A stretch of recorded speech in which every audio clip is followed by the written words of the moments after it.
Olá, bom dia, meus queridos irmãos, amigos, você que ouve, né, ou vai ouvir essa reflexão, meu bom dia, que Deus te abençoe em nome do Senhor Jesus. Nossa reflexão de hoje está aqui num versículo em 1 Coríntios, 1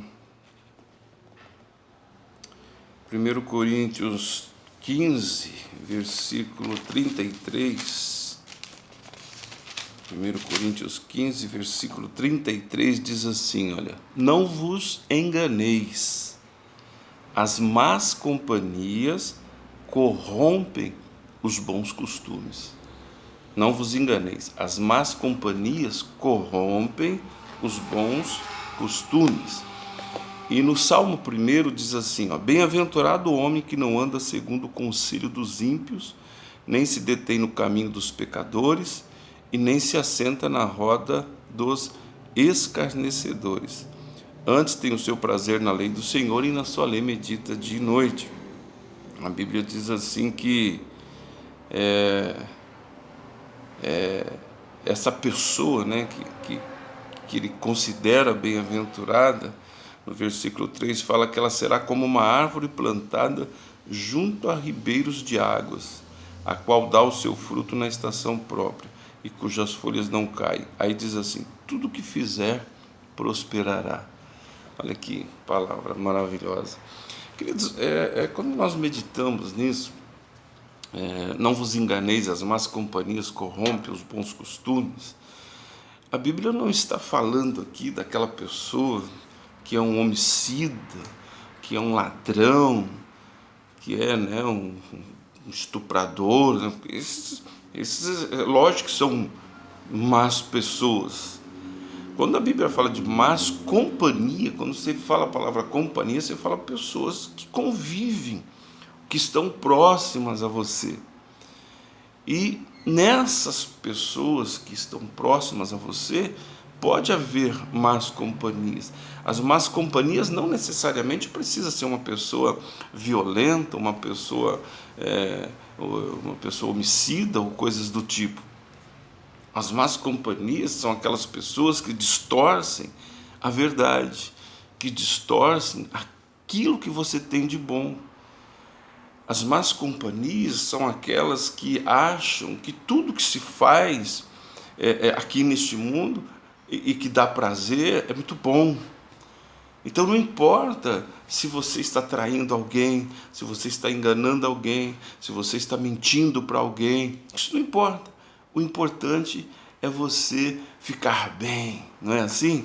Por exemplo, você tem seus princípios cristãos. Então você, por exemplo, para você entender, a Bíblia diz assim, né? Não adulterarás, um exemplo. Mas você hoje, em inúmeras empresas, em hospitais, eu sei de cada história de hospitais à noite, assim, que é loucura. Então, por exemplo, às vezes você é comprometida, você tem lá seu namorado, seu noivo, principalmente se for seu marido, né? Você mulher, ou você homem tem sua esposa, sua namorada, sua noiva, enfim. E aí surgem situações em rodinhas de amigos, de amigas: poxa, fulano, hein, nossa, é uma graça. O ciclano, hein, nossa, é tudo que eu queria. E começa com esses papinhos assim, porque são roda de escarnecedores, de pecadores. E você, às vezes, está inserido nisso porque é seu local de trabalho. Então você começa a fazer o quê? Você começa a participar de muito tipo de conversa que certamente vai distorcer, ou vão distorcer, né, aquilo que você tem de essência, aquilo que você tem de princípio, aquilo que você tem como aprendizado da palavra de Deus. Então isso é distorcido. Por isso que a Bíblia diz assim, ó, bem-aventurado o homem que não anda segundo o conselho dos ímpios. Primeiro, se essa pessoa não tem nada de Deus, ela não é apta a te dar conselhos, ela não é apta a direcionar, né? Ela não é apta a direcionar a sua vida de uma forma precisa, porque os pensamentos dela são contrários aos pensamentos do Senhor. Aí diz assim: nem se detém no caminho dos pecadores. ou seja, se deter é parar, né? Não para, não fica fixado naquilo que os outros fazem. E quando diz, e nem se assenta na roda dos escarnecedores, é aquelas rodinhas imorais, que de repente um homem ou uma mulher falando que saiu com uma pessoa e essa pessoa é comprometida. Então ele começa a contar isso, é uma roda de escarnecedor, está contando isso como se fosse uma coisa natural, uma roda de pecadores, é um caminho de pecadores de uma roda de escarnecedores. Por exemplo, uma coisa que eu não tolero e falo claramente e saio de perto, por exemplo, às vezes você está com amigos, né, pessoas até cristãs, e daqui a pouco começa a contar piadas. Existem algumas piadas muito boas, que não ofendem, não aferem os sentimentos e a palavra do Senhor, mas, querido, fez uma palavra que envolveu o nome do Senhor de forma pejorativa, não dá para ouvir. E às vezes eu sei, porque eu vejo às vezes cristãos achando o bico, né? Achando engraçadíssimo aquela piada, e até contam algumas também. Então, isso é roda de escarnecedor. Roda de escarnecedor é aquela roda que você, de repente, tem o seu princípio, não faz determinada coisa, aí aqueles seus companheiros de trabalho, você é quadrado, para com isso, não tem nada a ver, cara. Vocês misturam, vocês são bitolados, vocês deixam se dirigir a vida por um livro. Quantas vezes eu vi isso? Nossa, você deixa a sua vida ser conduzida por um livro.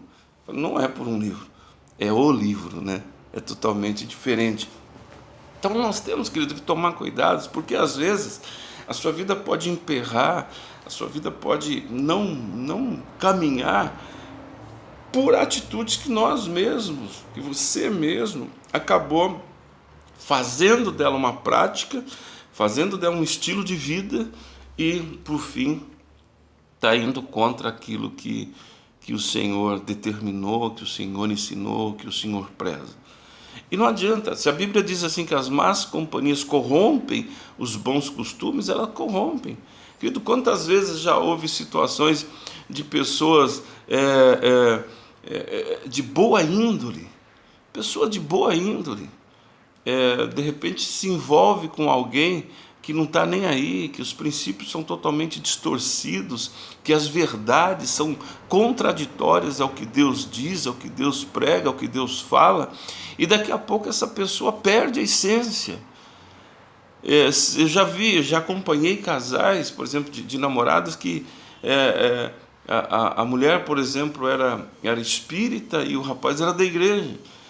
E ele, não, mas eu vou trazê-la para a igreja. Eu falei, querido, a Bíblia diz que os bons costumes, eles são corrompidos pelas más pessoas, as más companhias.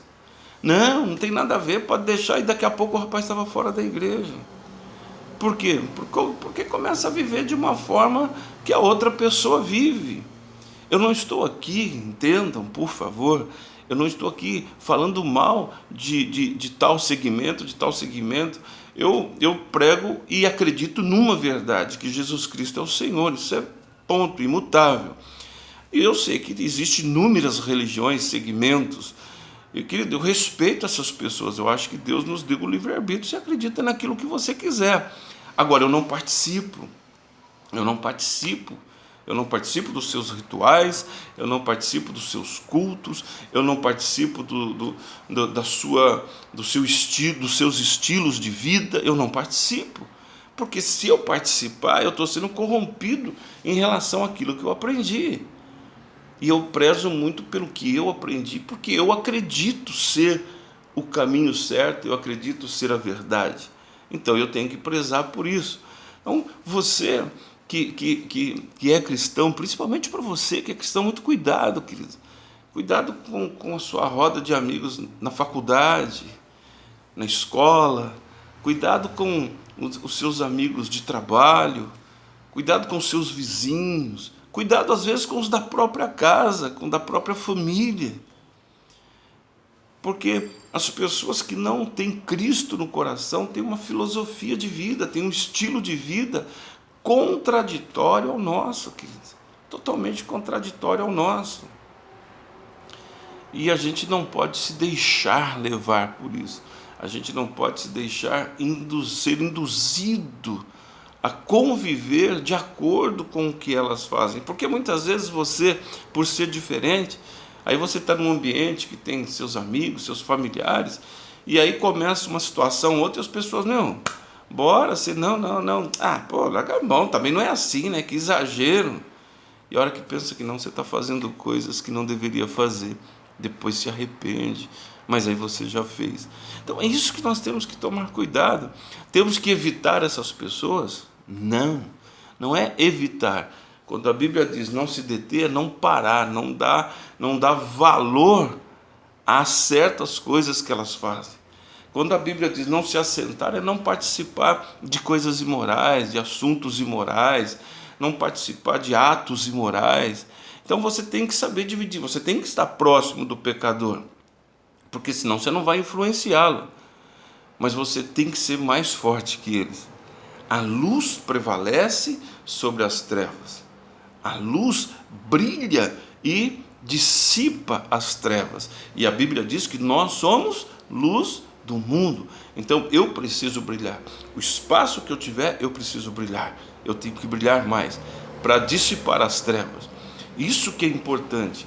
A Bíblia fala, querido, que nós somos sal da terra, é nós que temos que dar o sabor, é nós que temos que temperar. Não podemos deixar com que os outros nos salguem ou nos adoçam demais, né?